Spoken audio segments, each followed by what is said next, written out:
What a day it's been for the market so far today, guys. Currently about 1:20 p.m. on the East Coast. We have the S&P, the NASDAQ, the Dow. All of them are up about 0.4%, as we have the Russell up 0.7%, and we have the VIX down 2%, gold's up 0.5%, and we have silver up 0.4% on the day thus far. So in this video, we got to break down oversold stocks that I'm looking at, 3 in particular, and of course, we have to break down the overall markets, charts, all that good stuff. And by the way, shout out to our new sponsor, Seeking Alpha. I'll get into that later in the video. And with that being said, let's dive into it. So check it out, guys. Like I said, we are now in the green, and earlier in the day, we were heavily in the red. The markets have been very choppy, volatile today, but overall, over the past couple of hours, we have been trending up, but before that, we were trending down. If you guys take a look here, SPY closed at about 411, 412 yesterday, and in the morning today, we hit 407, so we lost about 1.2%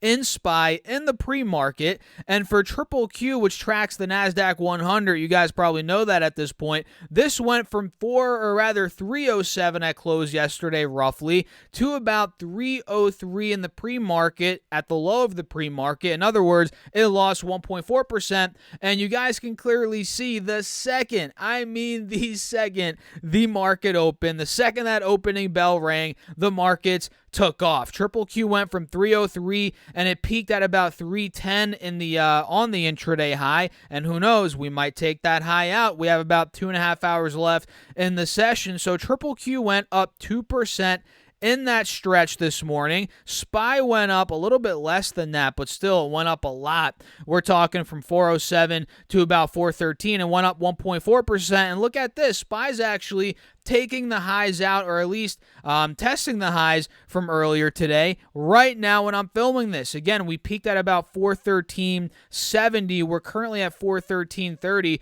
when I'm filming this. So moving forward today, guys, we got to see if SPY is going to break out of that intraday high. If so, I'm thinking we could make a run towards 415. If Triple Q breaks its intraday high of around 309, 310, this could be making a run towards $312 a share. And I actually mentioned this in my Patreon video earlier today. We are now trading in a downwards channel. We've actually been trading in this channel for the past 6-7 trading days, depending on what index you are looking at. Look, I mean, we're about to test the top of this channel. If we go and hit that intraday high, which on SPY we are doing that, Triple Q, we're almost there. If we do test that and break out, we're going to start moving past the resistance in this downwards channel, which is what the bulls need. So even though we're slightly in the green right now, we were down earlier in the pre-market, you might consider today not the best day for the bulls. I'm thinking the fact that we held the bottom of this channel, now we're bouncing towards the top of the channel, we might continue this breakout. I think today's a pretty good day for the bulls. Call me crazy, guys. I think today is a pretty good day. So for the next couple of days, for today and the rest of this week, quite frankly, I'm watching, and you guys probably should as well, because we can see it here on the charts. I'm watching 310 and above on Triple Q, 313 in particular for the bulls. And for SPY, going back to SPY, I'm watching 415 to about 420. If we get buying pressure, momentum out of these points, bulls are going to be, they're going to be in very good shape. We could get another big run at that point. And you guys probably know this Friday we have the CPI data for May, which could act as a catalyst for either direction. We don't know quite yet how that's going to look. We talked about how the CPI data, it's going to be, it's cooling off a little bit, but it's still going to be very hot, obviously, on an annual basis.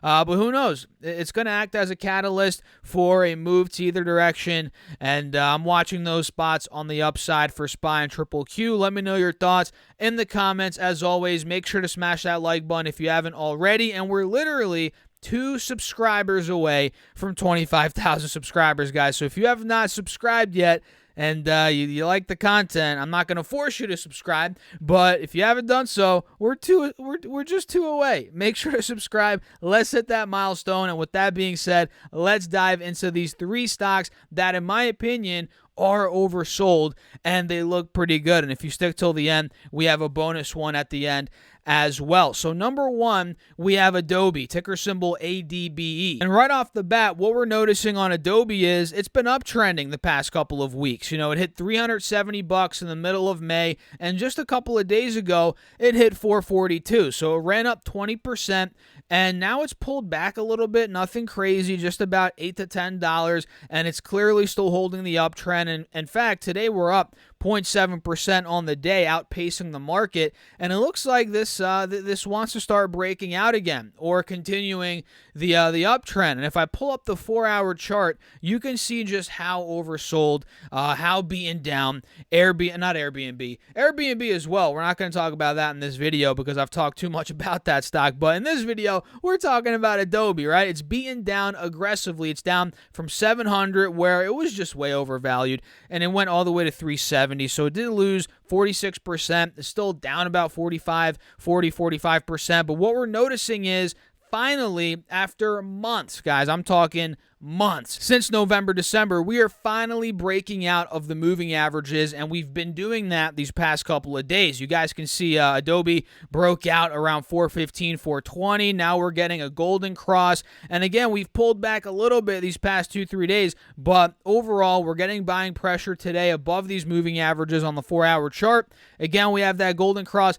I think this could continue, and obviously if the overall, and by continue I mean the green, could continue, and if we get a collapse in the overall markets, let's say CPI comes out worse than expected, we get a big dump in the markets, obviously Adobe being a big company at that point, the stock will fall as well. But if we get a little bit of green here the next couple of weeks, slow green, or maybe even just a cool off, or not even a cool off, but maybe just consolidation in the markets, I think this could continue. The next target I have here on Adobe is obviously 442, which was the high a couple of days ago. But if that breaks, we have a wide open gap to about 470, 475. I think that is where this could end up going in the short term. So for that reason, I have my alert at 475 if it does end up breaking that. But I should put one also at 445. So we're going to be doing that, watching those levels here on Adobe. And before we get to stock 2, let's get into the sponsor for today's video, Seeking Alpha. Big shout out to Seeking Alpha for sponsoring the channel. I've been using this platform for years, and the fact that they're sponsoring me now is great. This is one of the best all-in-one platforms out there to track your stocks, your portfolios, get up-to-date expert analysis on stocks, and it's a great platform, honestly, to find stocks that are under the radar and that mainstream media and even a lot of YouTubers are not even talking about. You'll also get up-to-date information about the markets, breaking news, you get to use their powerful screeners, and you get all the financial information about individual companies that you can dream of, guys. Literally the best all-in-one platform, and they provide great valuable content that you can use to then make the best financial decisions for your investing future, guys. So if you want to join Seeking Alpha and try it out, use my link down below. You get $40 off the premium plan, or you can go to stocksurfest.com/Seeking Alpha. Again, you get $40 off the premium plan, and you can actually give it a trial run, 14-day free trial. If you guys don't like it, you can simply cancel it. Again, use that link down below. You get $40 off. It also helps out the channel as well, guys. I appreciate you as always, and with that being said, let's get back into the video. Stock number 2 is Smith & Wesson, ticker symbol SWBI, and this is one that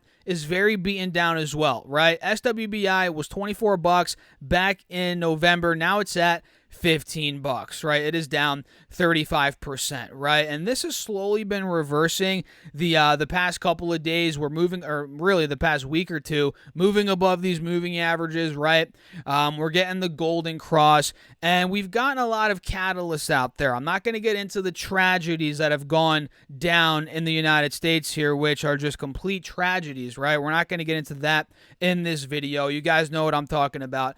We're not going to talk about that, but the reality here is when tragedies like this occur, and we saw what happened in Canada where they're looking to ban, what Smith & Wesson sells. We're not going to get into that in this video either because I don't want to get demonetized, but we're seeing a ban, a potential ban in Canada, and whenever we have elections coming up and what Smith & Wesson produces, manufactures, sells, this is a hot topic in elections, right? Whenever we have elections, right, this stock starts to creep up, or whenever we're seeing conflict between political parties, or tragedies that happen, which are just horrible. I don't want to talk about that again in this video, but when we see these things occur, people out there start to hoard the products that SWBI produces, because they're fearful that, oh my gosh, maybe in a couple of years they're going to ban these products. We won't be able to do this. We won't be able to do that.